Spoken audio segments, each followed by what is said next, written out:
Hello, പൈസക്കാരനാവാൻ പറ്റില്ല എന്ന് ആരാ പറഞ്ഞേ?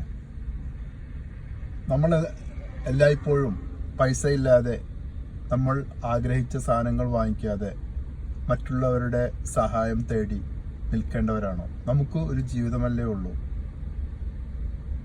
ലോക കോടീശ്വരനായ എലോൺ മസ്ക് 800 ബില്യണിലേക്ക് കാലുകുത്തുകയാണ്.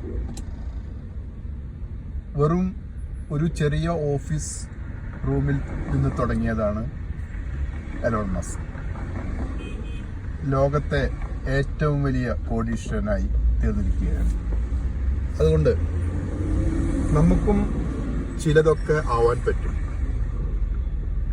അത് നമ്മൾ ശ്രമിക്കണം എന്ന് മാത്രം. എന്നും പ്രാരബ്ധങ്ങളും എല്ലാം പറഞ്ഞുകൊണ്ട് നടന്നാൽ ഒന്നും ആവുകയില്ല. ഒരുപാട് വഴികൾ നമ്മുടെ മുന്നിലുണ്ട്, നമ്മുടെ കൺമുന്നിലുണ്ട്. അത് തെരഞ്ഞു പിടിക്കുന്നിടത്താണ് അതിൻ്റെ വിജയം കിടക്കുന്നത്. അതുകൊണ്ട്